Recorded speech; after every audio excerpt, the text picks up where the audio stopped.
Domingo 6 de agosto con ustedes, la lección número 7, el cuerpo unificado de Cristo. Para memorizar, Él mismo dio a unos el ser apóstoles, a otros profetas, a otros evangelistas, a otros pastores y maestros, a fin de perfeccionar a los santos para desempeñar su ministerio para la edificación del cuerpo de Cristo. Efesios 4, 11 y 12. Señor, glorificado sea tu nombre. Danos la unidad del Espíritu, así como se la diste al hombre como ser integral, con espíritu, alma y cuerpo. Asimismo, la Santísima Trinidad pueda permear cada rincón de nuestras vidas, para que seamos santos por su gracia en Jesucristo nuestro Señor. Amén. Para hoy domingo, la unidad del Espíritu. Donde hay pleitos no está Dios. El hermano de Jesús dijo: ¿de dónde vienen las guerras y los pleitos entre ustedes? ¿No son de vuestras concupiscencias las cuales combaten en vuestros miembros? El pleito comenzó en el cielo con Lucifer. Dios es un Dios de paz. Quien dividió la iglesia del cielo fue Lucifer, cuestionando el carácter de Dios y ensimismándose para ocupar el lugar de Dios en el cielo. Y fue expulsado por Miguel y por sus ángeles, es a saber, las 2/3 partes de los ángeles. Y Dios quiere que entendamos que donde hay turbación, donde hay pleito, ahí no está Dios. Porque Isaías nos dice: porque un hijo nos es nacido,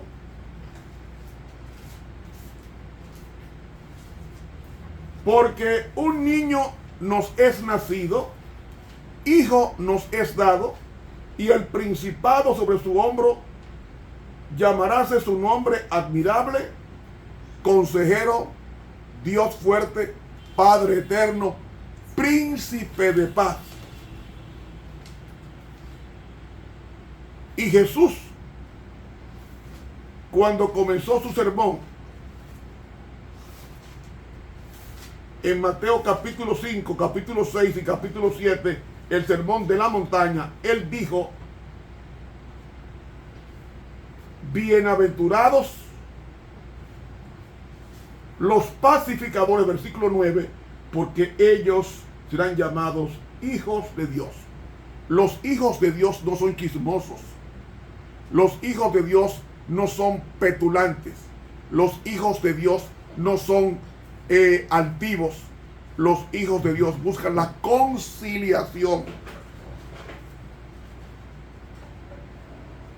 De ahí que San Pablo en Efesios capítulo 4, versículo 1 dice: yo pues, presto en el Señor, os ruego que andéis como es digno de la vocación con que sois llamados, con toda humildad y mansedumbre, con paciencia, soportándose los unos a los otros en amor, solícitos en guardar la unidad del Espíritu en el vínculo de la paz.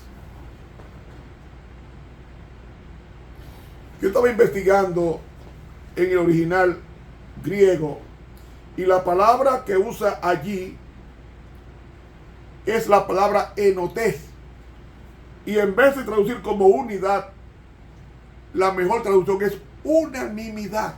No unidad, sino unanimidad, o de común acuerdo. Esta es la palabra enotes en el griego, que está como unidad. La mejor traducción es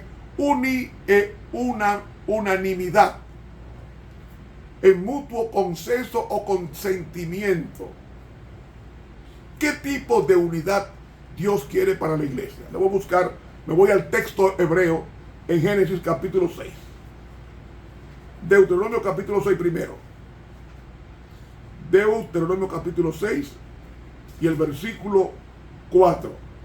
Oye, Israel, Jehová nuestro Dios, Jehová uno es.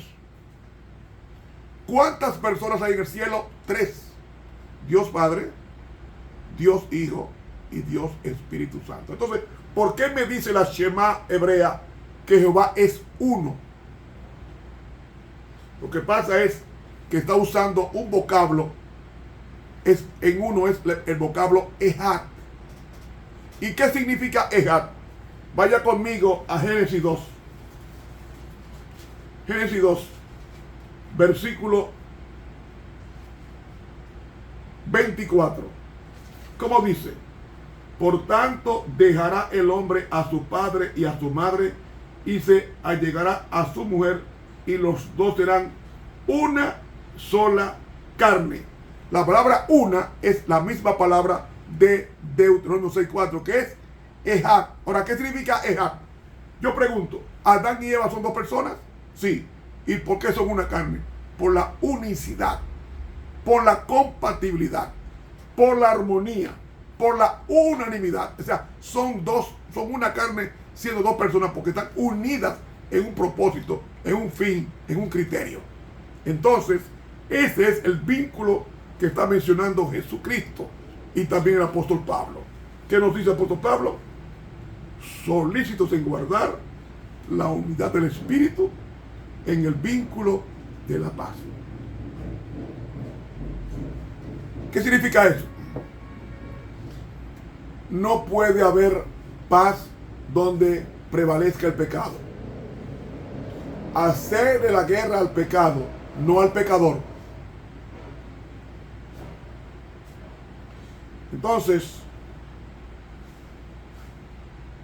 el tipo de unidad que Dios quiere tener es la que dice Juan 17, el mismo Jesús, cuando dijo en Juan 17, 21 lo siguiente: para que todos sean una cosa, así como tú, oh Padre, en mí y yo en ti, que también ellos sean en nosotros una cosa, para que el mundo crea que tú me enviaste. Eso es lo que Dios está pidiendo a la iglesia.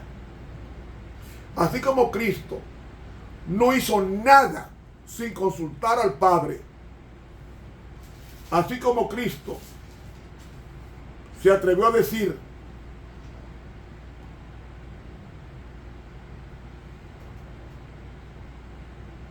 lo siguiente: creed que yo soy en el Padre y el Padre en mí. Juan 14, 11. Y dice lo siguiente. Dice aquí Cristo: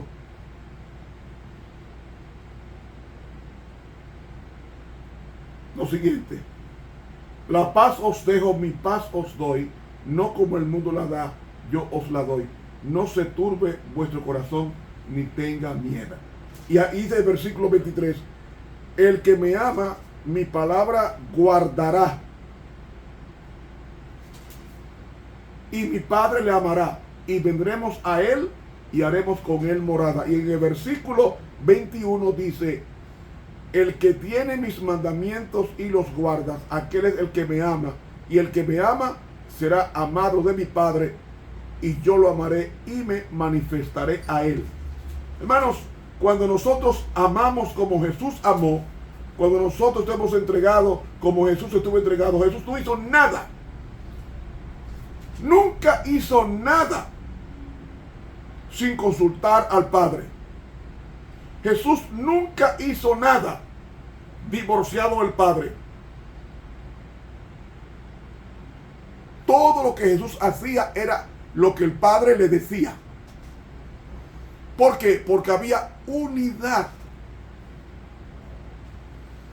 Y esa unidad significaba compenetración, significaba el ejad. Adán y Eva eran dos personas, pero estaban unidos en un pensamiento. Así como Dios Padre, Dios Hijo, Dios Espíritu, son tres personas unidas con un solo pensamiento de el bienestar de la humanidad y del universo. Así la iglesia debe estar unida para combatir a los demonios que quieren hacer daño a la iglesia. Dice la pluma inspirada con relación a la unidad de la iglesia lo siguiente, citamos. Dice textualmente una tremenda lectura de un párrafo que quiero compartir con ustedes en el libro Nuestra Elevada Vocación, página 184 de la pluma inspirada. Oiga lo que dice. Los miembros de la iglesia de Dios en esta tierra son como diferentes partes de una máquina, todas relacionadas estrechamente unas con otras y dependientes de un gran centro. ¿Sabe cómo es el cuerpo? Primero átomo, después de átomo, célula. La suma de las células producen los tejidos. Los tejidos producen los músculos producen los órganos todo lo corpóreo es músculo distribuido juiciosamente, y esa unidad hace que el cuerpo trabaje perfectamente, que nos mantiene vivos 30, 40, 50, 100 años, por esa unidad de órganos, de tejidos, de músculos y de las neuronas que están en el cerebro. Debe haber unidad en la diversidad. Ningún miembro de la firma del Señor puede trabajar independientemente en forma exitosa, desprendido de los demás. Todos deben utilizar el servicio de Dios, las capacidades que les han sido confiadas, para que cada uno contribuya a la perfección del todo. Cada uno debe trabajar bajo la supervisión de Dios. Así trabajaba Cristo con el Padre. Sigue diciendo, mediante la maravillosa unión de la divinidad con la humanidad en Cristo, se nos garantiza que aún en este mundo podemos ser participantes de la naturaleza de Dios. Cristo ha prometido cooperar con aquellos a quienes ha confiado talentos. Ha prometido capacitarnos para que seamos sus colaboradores. Él nos ayudará a seguir su ejemplo, a hacer bien y rehusar hacer el mal. Debemos ser conductos consagrados a través de los cuales fluya el amor de Dios hacia aquellos que necesitan ayuda. Nuestra elevada vocación, página 184 de la pluma inspirada.